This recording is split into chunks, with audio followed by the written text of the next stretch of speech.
और इसलिए दिल्ली में बैठी हुई सरकार का सपना है कि हम हिंदुस्तान में पिंक रिवॉल्यूशन करेंगे और पूरे विश्व में मांस मटन का एक्सपोर्ट का बिजनेस करेंगे। और इस वर्ष भारत सरकार ने घोषित किया है, स्वयं भारत सरकार ने घोषित किया है कि पूरे विश्व में बीफ एक्सपोर्ट में हिंदुस्तान नंबर 1 है। किन चीजों के लिए गर्व किया जा रहा है? भाइयों बहनों, आपका कलेजा रो रहा है कि नहीं मुझे मालूम नहीं, मेरा कलेजा चिक चिक करके पुकार रहा है।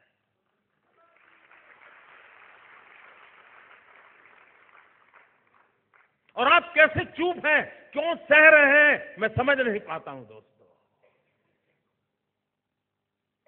और इसके लिए क्या क्या योजनाएं बनी हैं? आपको आश्चर्य होगा, गुजरात का किसान कॉटन पैदा करता है। अगर हम कॉटन एक्सपोर्ट करते हैं तो भारत सरकार उस पर ड्यूटी लगाती है, लेकिन अगर आप मटन एक्सपोर्ट करते हैं तो भारत सरकार सब्सिडी देती है। ये मेरे देश की जड़ों से उखड़े हुए लोगों का मिजाज देखिए। भारत की जड़ों से जो उखड़ गए हैं, उन्होंने कॉटन एक्सपोर्ट पर ड्यूटी, मटन एक्सपोर्ट पर सब्सिडी। ये उनका खेल है। इतना ही नहीं, अगर आप लोहे के व्यापारी हो, या राजेश भाई बैठे हैं,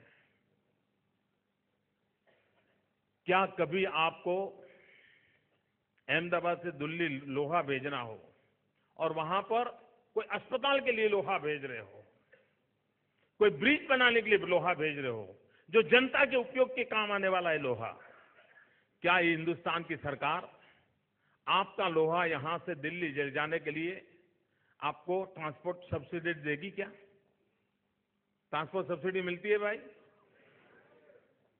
आप मान लीजिए गरीबों के लिए किसी प्रदेश के अंदर चावल गेहूं बेचना चाहते हैं, क्या ट्रांसपोर्ट सब्सिडी हिंदुस्तान देता है? क्या आपको जानकर के पीड़ा होगी मेरे भाइयों बहनों, अगर मटन एक्सपोर्ट करने वाला मटन एक्सपोर्ट करने के बाद अपने कत्ल खाने से मुंबई बंदर तक मटन ले जाता है तो भारत सरकार प्रति टन प्रति किलोमीटर उसको सब्सिडी देती है, ट्रांसपोर्टेशन की सब्सिडी देती है।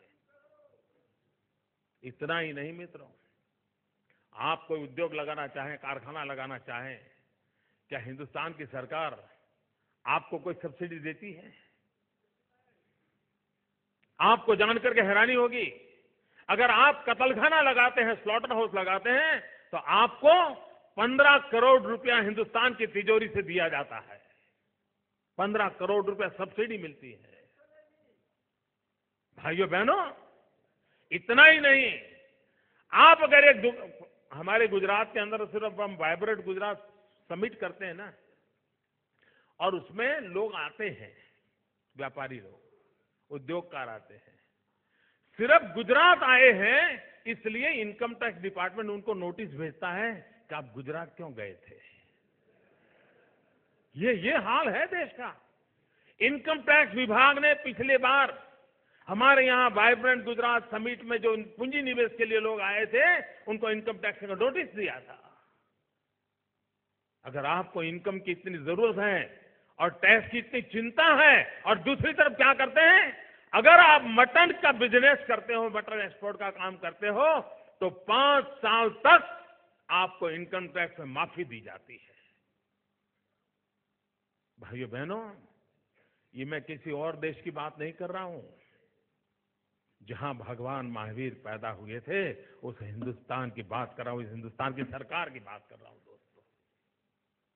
और तब मैं कहता हूं कि कलेजा रो रहा है, देश को किस दिशा में ले जाया जा रहा है। और अगर हम एक समाज के नाते जागरूक नहीं होते,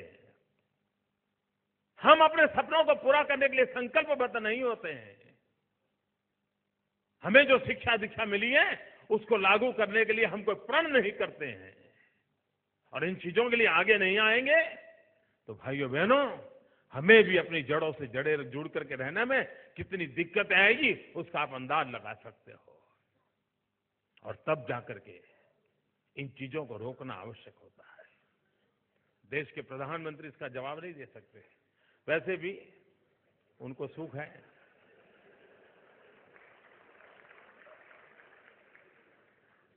जो बोलते ही नहीं है उनसे क्या जवाब मांगोगे?